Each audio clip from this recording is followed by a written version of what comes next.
Jika menyangkut anak, tak ada yang bisa menghentikan seorang ibu. Bahkan, jenderal pun bisa jatuh tak berdaya di hadapan ibu yang anaknya disiksa. Inilah kisah tragis prajurit muda yang nyawanya direnggut atasannya sendiri. Apa yang sebenarnya terjadi? Tonton sampai akhir. Jangan lupa like, komen, subscribe untuk mengungkap lebih banyak kisah kelam lainnya. Mereka bilang ini hanya latihan rutin. Tapi kenapa latihan itu dilakukan di tempat seperti ini? Dan malam itu, satu prajurit tak pernah keluar hidup-hidup. Seseorang memberiku bukti. Lalu, dia menghilang. Siapa yang mencoba menghapus semua jejak ini? Tatapan terakhir itu seakan memohon, bongkar kebenaran ini sebelum mereka membungkam segalanya. Ini bukan kisah biasa.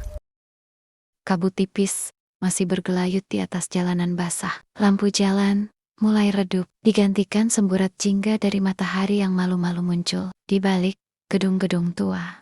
Di sebuah rumah sederhana di pinggiran kota, seorang ibu paruh baya Sariningsih 47 tahun, tengah duduk di kursi rotan, memandangi potret anaknya yang tergantung di dinding. Foto itu menampilkan seorang pria muda berwajah teduh, dengan seragam loreng. Prada Danu Prasetya, 21, orang bilang, jadi prajurit itu kebanggaan keluarga. Tapi nggak ada yang bilang, jadi prajurit itu kadang artinya harus siap kehilangan anak. Kehidupan di Markas Bayangkara. Markas Bayangkara adalah salah satu kesatuan militer paling terpencil di Provinsi Nusantara Timur. Bangunannya tua, cat temboknya mulai mengelupas, dan bau solar bercampur keringat memenuhi udara. Danu, dengan tubuh tegap dan senyum hangat, sedang membersihkan senjatanya. Di sampingnya, ada Kopral Bima 28 tahun, rekan senior yang dikenal humoris tapi tajam lidahnya. Bima tersenyum miring.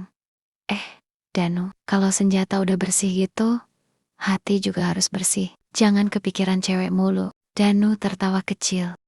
Tapi di balik tawanya, matanya menyimpan beban. Sudah beberapa minggu ini, ia merasa ada yang aneh di markas. Terutama dengan kelompok prajurit senior yang dipimpin oleh Sersan Utama Rahmat. Rahmat terkenal keras, kadang kasar. Ada desas-desus bahwa ia sering mendidik anggota baru dengan cara ekstrem. Sebuah tradisi tak tertulis yang orang sebut uji mental. Hari itu, seorang kurir datang membawa surat untuk Danu. Surat itu dari ibunya. Tulisan tangannya bergetar. Nak, jaga diri baik-baik. Ibu dengar kabar dari anak tetangga. Katanya ada yang gak beres di markasmu. Kalau ada yang ganggu, ingat, kamu gak sendiri. Danu membaca surat itu berkali-kali, lalu melipatnya dengan hati-hati dan menyimpannya di saku dalam seragamnya.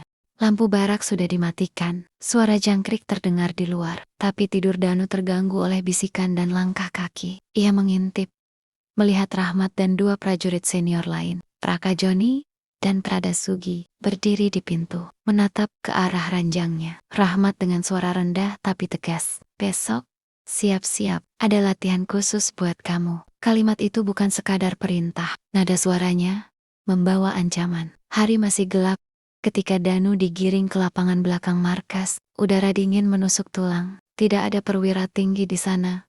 Hanya Rahmat, Joni dan Sugi. Mereka memerintah Danu berlari keliling lapangan, merayap di tanah berlumpur, dan mengangkat beban batu besar. Awalnya Danu mencoba mengikuti perintah, tapi semakin lama latihan itu berubah menjadi sesuatu yang lain, tendangan, pukulan, bahkan tekanan fisik yang tak masuk akal. Bima bergumam latihan, itu bukan latihan, itu hukuman yang gak pernah tercatat di buku. Malamnya, Bima menghampiri Danu di barak. Ia melihat memar di lengan dan wajah Danu. Nu, lo harus hati-hati. Gue udah lihat ini kejadian sama anak lain. Kalau lo lawan, lo bisa makin parah. Kalau lo diam, ya bisa kayak yang kemarin-kemarin. Danu hanya menatap kosong. Di matanya ada campuran takut dan marah.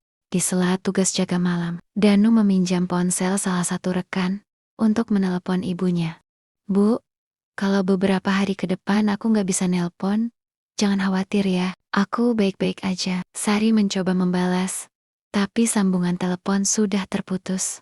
Rahmat memanggil Danu ke gudang. Katanya, ada peralatan yang harus diperiksa. Tapi begitu Danu masuk, pintu dikunci. Cahaya redup dari lampu neon yang berkelip menambah suasana mencekam. Keesokan harinya, cahaya lampu putih menyilaukan. Aroma obat dan antiseptik menusuk hidung. Di atas ranjang besi, Prada Danu Prasetya terbaring dengan tubuh penuh memar. Bibir pecah dan napas tersengal. Selang infus menusuk tangan kirinya. Seorang dokter militer, Letnan Dr. Surya, memeriksa tekanan darah Danu dengan wajah tegang. Di belakangnya, Sersan Utama Rahmat berdiri dengan tangan terlipat, menatap tanpa ekspresi. Dr. Surya kepada Rahmat dengan nada mendesak, dia harus dibawa ke rumah sakit kota, sekarang juga. Kalau terlambat, Rahmat hanya menatap dingin. Prosedur kita jelas, Dok.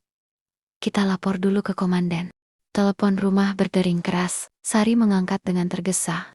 Suara formal seorang perwira mengabarkan bahwa Danu sedang dirawat karena cedera saat latihan. Sari terpaku.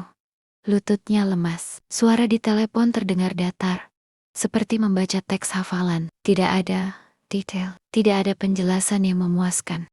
Sari menempuh perjalanan hampir 7 jam dari kota Lembayung menuju markas Bayangkara. Jalan berliku di perbukitan, udara panas bercampur debu. Sepanjang jalan, pikirannya kacau. Cedera, latihan, kenapa nggak langsung dibawa ke rumah sakit besar? Saat tiba, Sari tidak langsung diizinkan menemui anaknya. 2 prajurit berjaga di depan pintu. Seorang perwira menengah, Kapten Andika, menemui Sari. Wajahnya ramah, tapi matanya gelisah. Kapten Andika, Bu Sari, kondisi Danu stabil. Dia butuh istirahat penuh. Kami sarankan, jangan banyak bertanya dulu, supaya tidak mengganggu pemulihan. Sari menatap tajam. Anak saya bukan barang yang bisa kalian rawat diam-diam. Saya mau lihat sekarang juga. Akhirnya, Sari diizinkan masuk. Tapi yang dilihatnya membuat napasnya tercekat. Wajah Danu pucat, matanya setengah terbuka. Tubuhnya penuh memar ungu kebiruan. Tangannya dingin saat digenggam. Air mata Sari jatuh, tanpa bisa ditahan. No. Ibu di sini, Nak. Danu mencoba bicara, tapi suaranya nyaris tak terdengar. Danu. Bu, bukan. Latihan. Rahmat, yang berdiri di pojok ruangan, langsung menyela. Sudah.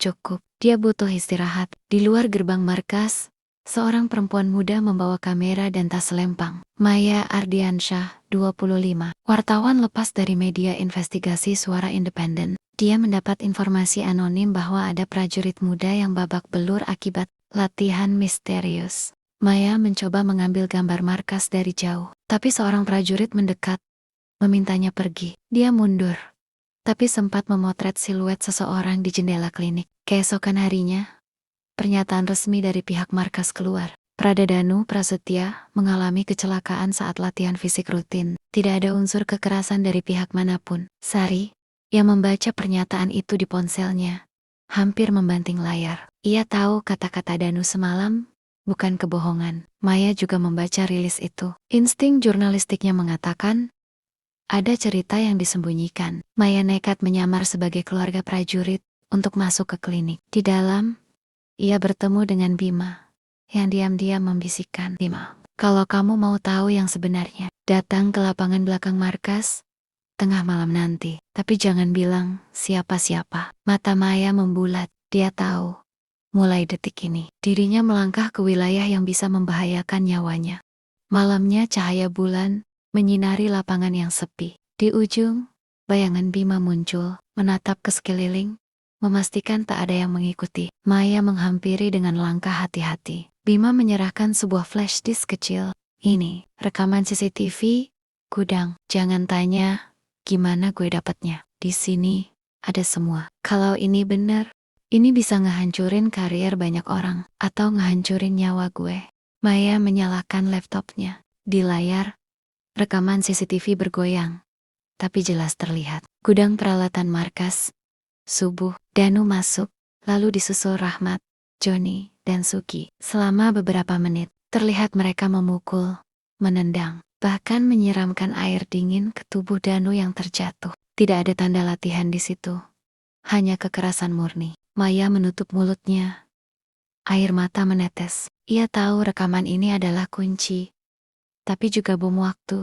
Danu mulai tidak sadarkan diri. Alat monitor jantung berbunyi tak beraturan. Dokter Surya memaksa agar Danu dibawa ke rumah sakit kota. Kalau terlambat, kita akan kehilangan dia. Rahmat mencoba menahan, tapi Kapten Andika kali ini mengambil alih. Kapten Andika, bawa dia sekarang. Ini perintah saya. Ambulans melaju keluar markas. Sari duduk di kursi belakang, menggenggam tangan Danu erat-erat. Sementara itu, Maya mulai menulis artikelnya. Namun, sebelum sempat mengunggah, ia mendapat pesan singkat dari nomor tak dikenal. Berhenti, atau keluargamu yang kena. Tak lama, dua pria berbadan besar mengintainya dari seberang jalan. Maya sadar, waktu untuk bertindak semakin sedikit. Maya menemui Sari di rumah sakit. Ia memperlihatkan rekaman CCTV.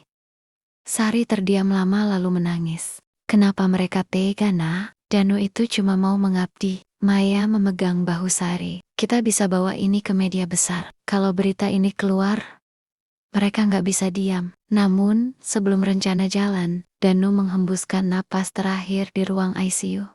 Detik itu, dunia Sari runtuh. Suara monitor jantung berubah menjadi bunyi datar yang menusuk telinga. Sari jatuh berlutut di lantai. Maya memandang dari balik kaca. Rahangnya mengeras.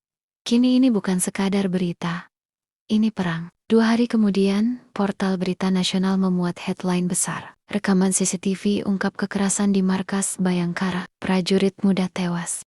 Video berdurasi 3 menit, itu viral. Publik marah, komentar membanjiri media sosial. Tuntutan penyelidikan independen bergema. Pihak markas mengeluarkan pernyataan darurat, menonaktifkan Rahmat, Joni, dan Sugi dari tugas. Tapi tetap membantah ada perintah resmi untuk kekerasan. Maya menerima ancaman demi ancaman. Ia terpaksa mengungsi sementara. Bima dipindahkan ke satuan lain tanpa penjelasan. Sari harus menghadapi proses hukum panjang yang melelahkan. Tapi ia bertekad, aku akan terus bicara, sampai mereka yang membunuh anakku dihukum. Sari berdiri di depan pusara Danu, menaruh setangkai bunga melati. Maya datang, berdiri di sampingnya. Kita udah mulai, Bu. Perjuangan ini belum selesai. Kamera bergerak mundur, meninggalkan 2 siluet perempuan yang berdiri tegak di tengah hamparan makam. Sementara suara sirena militer terdengar sayup di kejauhan.